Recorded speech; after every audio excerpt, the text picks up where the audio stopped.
Hello friends. आज हमारा topic है कि न्यू प्रोजेक्ट के जो ऑपरेशंस पैरामीटर हैं, जो डिफरेंट ऑपरेशंस हैं किसी भी प्रोजेक्ट के या रनिंग प्रोजेक्ट के हों ऑफ ए मैन्युफैक्चरिंग प्लांट, तो वो कितने क्या होना चाहिए, उनकी वैल्यू क्या होनी चाहिए, कितना बजट होना चाहिए उनका इन कंपैरिजन ऑफ सेल्स। जो मंथली सेल हो रही है उसका कितना परसेंट डिफरेंट एलिमेंट्स ऑपरेशंस के होने चाहिए। ये ख़ास करके बहुत इम्पोर्टेंट हो जाता है किसी भी सक्सेसफुल प्रोडक्शन या ऑपरेशन हेड के लिए, या प्रोडक्शन इंजीनियर्स या जो प्रोडक्शन और ऑपरेशन प्रोफेशनल हैं उनके लिए बहुत ही इम्पोर्टेंट होता है। Generally it is found in industry कि ये पैरामीटर्स एक सिंगल विंडो में नहीं बताए जाते हैं, तो इन्हें एक्सपीरियंस लेने में या तो बहुत ज़्यादा हमें टाइम लग जाता है या हमें फिर भी कम्प्लीटली ये नॉन नहीं हो पाते। तो ये वीडियो बहुत इंपॉर्टेंट होने वाला है, इसलिए इसे आखिर तक देखते रहें। तो इसमें पहला पैरामीटर है हमारा प्रोडक्टिविटी। प्रोडक्टिविटी में जो है मैन्युफैक्चरिंग लीड टाइम, वो 3 times of total process time के अंदर रहना चाहिए, उससे ज़्यादा नहीं होना चाहिए।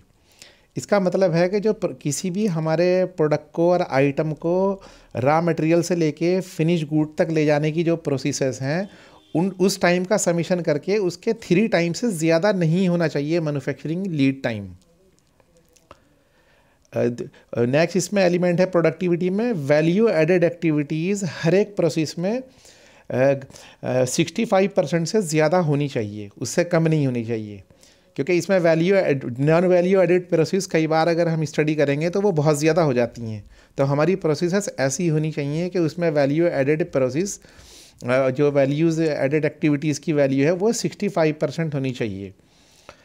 और 3M मुदा मुरा मुरी, जो कि ये हम अपने नेक्स्ट वीडियो में एक्सप्लेन करेंगे, ये ज़ीरो होनी चाहिए। 3 टाइप्स ऑफ वेस्ट होते हैं जो 3M है, मुदा मुरी और मुरी, जैपनीज टर्म है ये।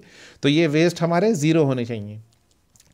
तक बैलेंस लेवल डिफरेंस जो है वो 1.5 सेकंड के बराबर या उससे कम हो, जिसका मतलब ये है कि डिफरेंट जो हमारी प्रोसेस हैं मैन्युफैक्चरिंग की, किसी कंपोनेंट को रॉ मटेरियल से फ्लो करने, रॉ मटेरियल से जब फ्लो होता है अप टू फिनिश गुड जो उसमें प्रोसेसेस हम ऐड करते हैं। फॉर एग्जांपल किसी कंपनी में कोई शीट मेटल का कंपोनेंट बन रहा है तो उसमें शीयरिंग एक प्रोसेस है, फिर उसके बाद में पंचिंग एक प्रोसेस होगी, फिर उसके बाद फिटिंग एक प्रोसेस होगी, वेल्डिंग एक प्रोसेस होगी। तो इन प्रोसेसेस का जो है ना डिफरेंस वो 1.5 सेकंड से ज़्यादा नहीं होने चाहिए, ताकि एक फ्लो में जाए, एक साइकिल मेंटेन रहे उसकी। और मेन पावर पर मशीन जो है वो एक होना चाहिए। इवन आजकल तो क्या है कि एक ऑपरेटर से 2 मशीन ऑपरेट कराते हैं, ऐसे लेआउट बनाई जाती है कि वो दोनों मशीनें पास पास में हैं, तो एक ही ऑपरेटर 2 मशीन को ऑपरेट करता है। लेकिन एटलीस्ट एक मशीन के ऊपर एक ही ऑपरेटर होना चाहिए। कई बार ये होता है कि एक मशीन पे 2-2 3-3 मेन पावर है, वो गलत है। और हेल्पर जो है वो ज़ीरो होना चाहिए अनटिल एंड अनलेस रिक्वायर्ड।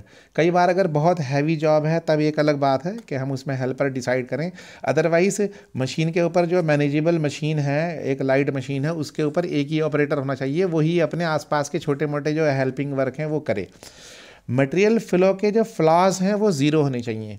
इसका मतलब ये है, इसे डिटेल में भी बताएंगे हम अपने नेक्स्ट वीडियो में, कि मटेरियल फ्लो रॉ मटेरियल से जब मटेरियल चलता है और कंपोनेंट बनाना शुरू करते हैं या कोई प्रोडक्ट हम बनाना शुरू करते हैं तो उसका यूनिफॉर्म फ्लो होना चाहिए, उसमें रिवर्स फ्लो नहीं होने चाहिए। कि ये नहीं कि एक ऑपरेशन जो है मैन्युफैक्चरिंग प्रोसेस की रिवर्स डायरेक्शन में है या किसी जिगजैग डायरेक्शन में है, वो नहीं होना चाहिए। यूनिफॉर्म लीनियर फ्लो होना चाहिए, यानी मटेरियल पे वैल्यू ऐड होते होते वो फिनिश गुड की तरफ बढ़े। और कोई फ्लो की मटेरियल के बहुत ज़्यादा एक ही लाइन पे नहीं होने चाहिए या एक ही पॉइंट पे अक्यूमुलेशन नहीं होना चाहिए फ्लो का, और रिवर्स फ्लो नहीं होने चाहिए, जिगजैग फ्लो नहीं होने चाहिए, और अप डाउन फ्लो भी कई बार जो वर्किंग है, जो आइडियल वर्किंग होती है, ऐसे होनी चाहिए। उस हाइट पे हमारे फिक्चर या हमारे कन्वेयर डिज़ाइन होने चाहिए या मशीन की वर्किंग बेड के एक वर्कर जो है वो खड़े होकर के उसमें काम करे, उसमें बेटर एफिशिएंसी आती है और उसमें कहीं ना कहीं फटीक नहीं होता। तो इन्हें मटेरियल फ्लो के फ्लॉज कहते हैं, जो कि ज़ीरो होने चाहिए। दूसरा है बड़ा एलिमेंट कॉस्ट। तो कॉस्ट में हमें ये देखना है कि वर्टिकल स्पेस यूटिलाइजेशन जो है 50% से ज़्यादा होना चाहिए। आज की मॉडर्न इंडस्ट्री में हर एक कंपनी का ये प्रॉब्लम होता है कि space is very costly fair everywhere. तो अगर वर्टिकल स्पेस हम यूटिलाइज नहीं कर रहे हैं तो ग्राउंड पे इतना स्पेस नहीं होता कि हम सारी एक्टिविटी को कर सकें, और साथ साथ हमारा वर्टिकल स्पेस डेड जाता है। अगर आप देखें तो sky is the limit for using vertical space. तो एटलीस्ट जो हमारा जहाँ तक हम मैक्सिमम कर सकते हैं, तो हम ये कैलकुलेट करें कि जितना एरिया हमारा ऑक्यूपाई है फ्लोर्स के ऊपर, उसका कम से कम 50% हम वर्टिकल में यूज़ करें। एम्प्टी स्पेस, जो खाली स्पेस पड़े होते हैं, वो लेस देन होना चाहिए 20% ऑफ कवर्ड एरिया एक्सक्लूडिंग गैंगवेज। गैंगवेज को अगर छोड़ दें तो एम्प्टी स्पेसेस 20% बस मैक्सिमम होना चाहिए, बाकी में यानी वर्किंग स्पेस होने चाहिए। वेब को, जिसका मतलब होता है वैल्यू एडिशन पर एम्प्लॉय कॉस्ट, ये भी अपने आप में एक टॉपिक है, इसे बाद में एक्सप्लेन करेंगे हम पूरे वीडियो के साथ। ये 9 होना चाहिए, ग्रेटर देन इक्वल टू 9, 9 से ज़्यादा हो, कम ना हो ये वैल्यू। टोटल स्टाफ की सैलरी जो है वो सेल्स का 2.5% मैक्सिमम होना चाहिए, उससे ज़्यादा नहीं होना चाहिए, कम हो तो बेटर है। और ये पैरामीटर सैलरी है या रॉ मटेरियल कॉस्ट है, ये फर्दर डिपेंड करती हैं टाइप ऑफ मटेरियल या किस तरह का हमारा प्रोडक्ट में मटेरियल यूज़ हो रहे हैं। लेकिन एक अप्रोक्सीमेट रेंज इसकी जो है टोटल स्टाफ की सैलरी वो 2.1% हो मैक्सिमम। रॉ मटेरियल कॉस्ट जो है वो 67% होना चाहिए मैक्सिमम। कई बार मटेरियल जैसे अलग अलग होते हैं, स्टेनलेस स्टील की अलग प्राइसेस होती हैं, एमएस की अलग होती हैं, या और XYZ मटेरियल हो सकते हैं बहुत सारे, तो ये वेरी भी करेगा। किसी किसी केस में किसी इंडस्ट्री में ये ज़्यादा भी जाता है, लेकिन एवरेज जो है इसका रॉ मटेरियल कॉस्ट का वो 70% 67% से ज़्यादा नहीं जाना चाहिए सेल्स वैल्यू का। इलेक्ट्रिसिटी कॉस्ट जो है वो पूरे प्लांट की लेस देन इक्वल टू होनी चाहिए 1%।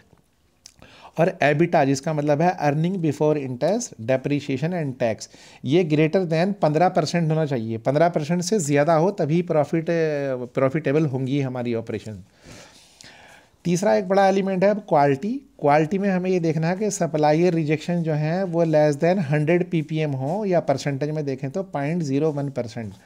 यानी कि जो सप्लायर हमें मटेरियल सप्लाई करते हैं या BOP आइटम सप्लाई करते हैं छोटे, वो हमारे 0.01% से ज़्यादा रिजेक्शन नहीं होना चाहिए। हमें उनसे क्वालिटी की डिमांड करते रहना चाहिए, दिस इज़ वेरी इंपॉर्टेंट।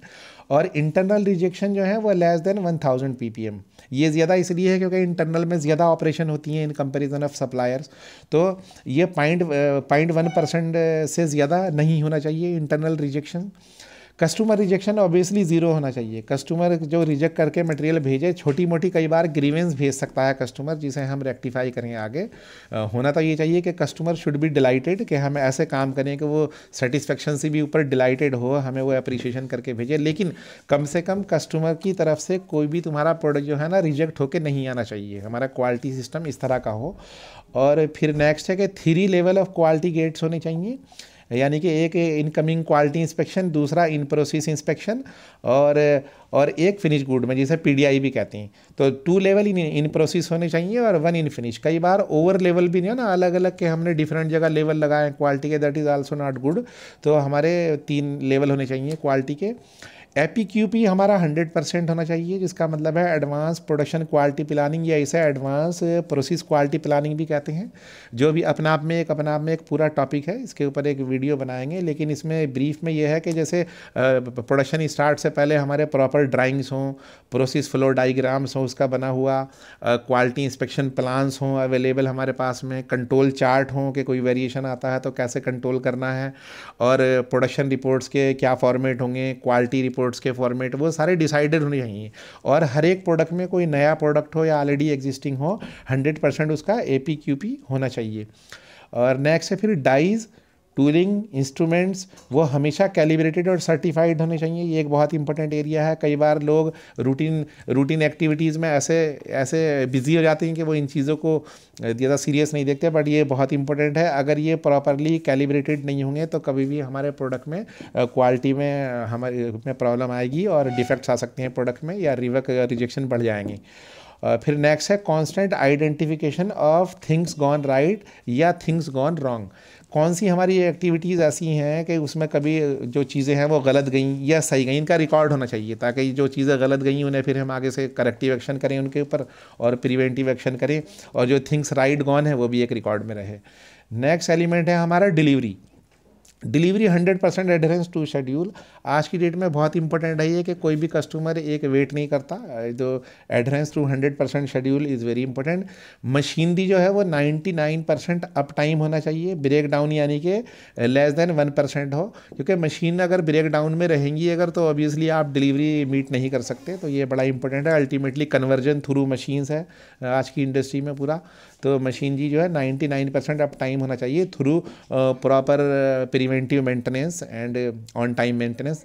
और टोटल मेंटेनेंस प्रिवेंशन जो है वो 20% improvement should be targeted every time. जैसे मंथली हम टारगेट करें तो उसमें मेंटेनेंस प्रिवेंशन यानी कि ब्रेक डाउन जो है कम आए, तो ऑब्वियसली वो बहुत सारे मेथड हैं प्रिवेंटिव मेंटेनेंस करके या प्रिडिक्टिव मेंटेनेंस करके। हमारा हर महीने हम टारगेट करेंगे 20% इंप्रूवमेंट आए हमारा मशीन ब्रेक डाउन्स में, वो कम हो। इन्वेंट्री टर्न्स जो है वो 24 होना चाहिए मैक्सिमम, और अगर आप दूसरे डेज के टर्म में कहें तो स्टॉक 15 दिन से ज़्यादा का नहीं होना चाहिए। ये एवरेज की बात हुई, कई बार फिर ये industry to industry types of manufacturing product पे डिपेंड करेगा, लेकिन एवरेज 15 दिन से ज़्यादा तो कैसे भी नहीं होना चाहिए, because inventory over inventory actually is a waste and is a big evil. तो इन्वेंट्री टर्न्स ऑब्वियसली 24 होना चाहिए मिनिमम। और zero failure on supplier performance. देखो जो सप्लायर है हमारे, जो हमें चाहे तो छोटे पार्ट सप्लाई करते हैं या रॉ मटेरियल सप्लाई करते हैं या XYZ जो भी चीज़ें सप्लाई करते हैं मटेरियल हमें, तो वो ज़ीरो फेलियर होना चाहिए उनका उनके अपने परफॉर्मेंस में, यानी प्रॉपर टाइम पे उनकी डिलीवरी आए और क्वालिटी ठीक हो उनकी।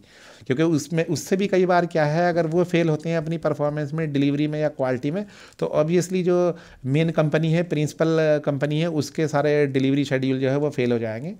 लॉजिस्टिक कॉस्ट इनबाउंड जो है वो ज़ीरो होनी चाहिए, यानी कि जो इंटरनल हमारी लॉजिस्टिक जो हमने एक बजटेड ये सारे डिस्कस किए ऊपर, तो ये 67% या जो भी हमारी रॉ मटेरियल कॉस्ट है 67% या 70% depending upon type of raw materials, तो ये लॉजिस्टिक कॉस्ट उसका पार्ट होना चाहिए। Inbound logistic meaning internal logistic, ये नहीं होना चाहिए कि फर्दर इंटरनली ट्रांसफ़र में मटेरियल को हमने बहुत टाइम ले लिया, उसमें ऐसे मेथड से हम ट्रांसफ़र कर रहे हैं, कोई कॉस्ट आ गई अपने आप में।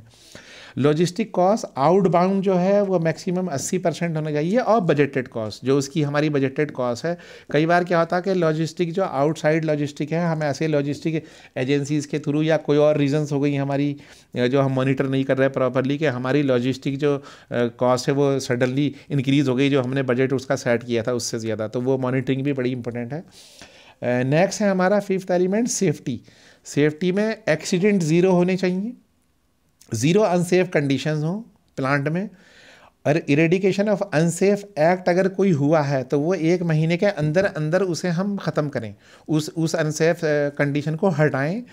आइडेंटिफिकेशन और elimination of near miss accident, यानी कि जो नियर मिस एक्सीडेंट होने वाला था, कोई ऐसी सिचुएशन आई कि उसे रिपोर्ट में आया कि नियर मिस एक्सीडेंट था, वो 2 हफ्ते के अंदर अंदर उसका जो है वो उसे काज को हमारा एलिमिनेट करें, किस काज की वजह से था, और उसे 2 वीक के अंदर अंदर ख़त्म करें। हालांकि इसके ऊपर भी एक बहुत बड़ा अपने आप में टॉपिक है, उसे डिस्कस करेंगे कभी नेक्स्ट वीडियो में। अहसास होता है जो ऑर्गेनाइजेशनल सेफ्टी असेसमेंट, अहसास के अकॉर्डिंग एक हमारी शीट होती है पूरी, उसके फॉर्मेट होते हैं, वो हम आपसे शेयर करेंगे कि उन फॉर्मेट्स के अकॉर्डिंग के हमारे अगर नियर मिस एक्सीडेंट कंडीशन थी या एक्सीडेंट के जो चांसेस हैं उन्हें हम कैसे इरेडिकेट करें, कैसे हटाएं वहाँ से, कि ताकि हमारा रिस्क जो है एक्सीडेंट का वो हमारा ख़त्म हो जाए या कम हो जाए बहुत ज़्यादा। नेक्स्ट एलिमेंट है हमारा मोराल। तो 5S का स्कोर जो है, 5S मैंने इसके ऊपर एक वीडियो डाला भी है 5S के ऊपर, 5S और हाउस कीपिंग। तो 5S का स्कोर 70% से ज़्यादा ही रहना चाहिए हमेशा, ये बड़ा इंपॉर्टेंट है। कई बार इसके ऊपर भी हम एक्टिविटीज़ में, कंपनीज़ में, बहुत सी कंपनी में ये ऑब्जर्वेशन हुआ है कि 5S के ऊपर उतना ध्यान नहीं जाता कि यार ये तो एक हाउस कीपिंग एक्टिविटी है, बट नो, 5S जो है ना वो हर एक इम्प्रूवमेंट का, चाहे वो लीन मैन्युफैक्चरिंग हो, मैन्युफैक्चरिंग एक्सेलेंस हो, या और कोई हमारे प्रोग्राम हो बेटरमेंट के लिए और इम्प्रूवमेंट के लिए, तो उसमें 5S तो एक बेसिक है। अगर 5S नहीं होगा तो कोई भी हमारे वैल्यू एडिशन एक्टिविटी आगे नहीं आ सकती, और ऑर्गेनाइजेशन एक्चुअली सक्सेस मिल ही नहीं सकती उस ऑर्गेनाइजेशन को जहां 5S का इम्प्लीमेंटेशन नहीं है। तो 5S स्कोर हमेशा 70% से ज़्यादा ही होना चाहिए, ये 70 तो मिनिमम है, इससे अब ही हो। मल्टी स्किल लेवल जो है कंपनी में जो ऑपरेटर्स हैं, वर्कर्स हैं हमारे, वो ग्रेटर देन 25 होनी चाहिए, 25% से ज़्यादा होनी चाहिए मल्टी स्किल लेवल। 25% मतलब जितने टोटल हमारे पास वर्कर हैं उनके 25% वर्कर ऐसे हैं वो जिन्हें मल्टी स्किलिंग, एक से ज़्यादा स्किल के ऊपर उन्हें ट्रेनिंग हो। उसके पीछे रीज़न ये भी है कि आज की इंडस्ट्री में एक तो कॉन्टेक्चुअल पे वर्क होता है, फिर दूसरे country like India are very open कि कभी भी कोई जो लेबर हैं या हमारे स्किलफुल लोग हैं वो छोड़ के चले जाते हैं एक से दूसरी जगह, तो फिर आपकी ऑपरेशन में आपको काम कराने में बहुत दिक्कत होगी। तो इसलिए ये बड़ा इंपॉर्टेंट है कि इसमें कंपनी भी करना, तो उसे प्रोडक्शन जो इंजीनियर है, मैनेजर है, हेड हैं या ऑपरेशन हेड हैं, उन्हें इस चीज़ को देखना होता है। तो आपके पास यही एक रास्ता है कि मल्टी स्किलिंग पे, ट्रेनिंग एंड डेवलपमेंट पे बहुत ध्यान दिया जाए जो हमारे पास ऑपरेटर वर्कफोर्स है, और 25% वर्कफोर्स हमेशा ऐसी हो जो मल्टी स्किल पे ट्रेंड हो, ताकि एक पार्टिकुलर स्किल का कोई ऑपरेटर हमारे पास एब्सेंट है या चला गया है तो हमारे पास उसका अल्टरनेट हो। एब्सेंटिज्म जो है वो हर महीने -30% होनी चाहिए ऑफ करंट लेवल, यानी करंट लेवल से 30% हर महीने आप ऐसे उसे ऑब्जर्व करें, लोगों को मोटिवेट करें या उन्हें रिकॉर्ड भी शो करें कि उनकी एब्सेंटिज्म का उनके ऊपर क्वेश्चनिंग भी हो, ताकि they should be knowing that we are under observation. तो ये -30% होना चाहिए, क्योंकि एब्सेंटिज्म में क्या है कि आपने अगर इसके ऊपर ध्यान नहीं दिया तो लोग एब्सेंट हो जाते हैं, और वो हर एक दिन में आपका एक अच्छा खासा बड़ा वक्त, तो ऑब्वियसली अल्टीमेटली कन्वर्जन तो ह्यूमन बीइंग से होगा, क्योंकि टेक्नोलॉजी तो हर एक कंपनी में कॉमन है, सेम है ऑलमोस्ट, लेकिन फ़र्क ये है कि जो आपके पीपल हैं वो स्किलफुल होने चाहिए और वो प्रेजेंट भी होने चाहिए। और ऑपरेटर ट्रेनिंग ऑन 3 स्किल होनी चाहिए विद इन 2-3 डेज़। क्या जैसे हम नए ऑपरेटर को लेते हैं तो हमारे पास बहुत सारी स्किल ऐसी होती हैं, बहुत सारी तो ऐसी होती हैं क्रिटिकल स्किल हैं, चलो टाइम लगेगा, लेकिन कोई ना कोई स्किल जो, इसके ऊपर भी हम एक स्किल मैट्रिक्स बनाते हैं, वो भी डिस्कस करेंगे आगे। तो स्किल मैट्रिक्स के अकॉर्डिंग जो भी हम नए रिक्रूटमेंट करते हैं ऑपरेटर्स के या वर्कर्स के, वो कम से कम 3 स्किल के ऊपर उन्हें एकदम ट्रेनिंग दे दी जाए, ताकि आते ही लेते के साथ ही हम उनका यूटिलाइजेशन शुरू कर दें in the best interest of company. और पॉल्यूशन लेवल जो है, pollution level should be meeting specified standard, जो जिस स्टेट का, वैसे तो ये कॉमन ही होती हैं, पॉल्यूशन का लेवल का जो स्टैंडर्ड है वो मीट होना चाहिए। ये बड़ा इंपॉर्टेंट है किसी भी प्रोडक्शन हेड या प्लांट हेड या ऑपरेशन हेड के लिए, कि तुम्हारा पॉल्यूशन के नॉर्म्स को मीटिंग होना चाहिए। अदरवाइज़ कई बार अगर नॉर्म्स मीटिंग नहीं कर रहा है तो धीरे धीरे ज़्यादा अगर ये तुम्हारे स्पेसिफाइड स्टैंडर्ड से बाहर चले गए तो कई बार कंपनियों को लॉक तक भी हो जाता है और एक बड़ी पेनाल्टी कंपनी के ऊपर आ जाती है, तो इसका ध्यान रखना बड़ा ज़रूरी है। और लाइटिंग जो है वो नॉर्मल 800 लक्स होनी चाहिए। ये बड़ा इंपॉर्टेंट है कि आपके डिफरेंट एरिया में अक्सर कई बार इसके ऊपर भी ध्यान नहीं दिया जाता, तो उससे क्या होगा कि आपके वर्कर्स की कहीं ना कहीं आई साइट के ऊपर एक फ़र्क पड़ेगा। और कभी भी ये एक चीज़ ध्यान रखें कि कभी मोराल में ये बड़ा इंपॉर्टेंट है कि ह्यूमन बीइंग से, मतलब उसकी सेफ्टी से कभी कोई कंप्रोमाइज़ नहीं करना। तो कोई भी कंपनी जनरली जब आप अप्रोच करते हैं प्रॉपर वे में, तो ऐसा भी नहीं है कि आपको बजट अप्रूव करने के लिए वो मना करें कि प्रॉपर लाइटिंग के लिए मना करें। तो आपकी लाइटिंग प्रॉपर होनी चाहिए। 800 लक्स तो नॉर्मल एरियाज़ में है, कई बार जो इंस्पेक्शन एरिया है उनमें 1000 लक्स के करीब होता है मिनिमम प्रॉपर इंस्पेक्शन करने के लिए। All the very best, keep learning.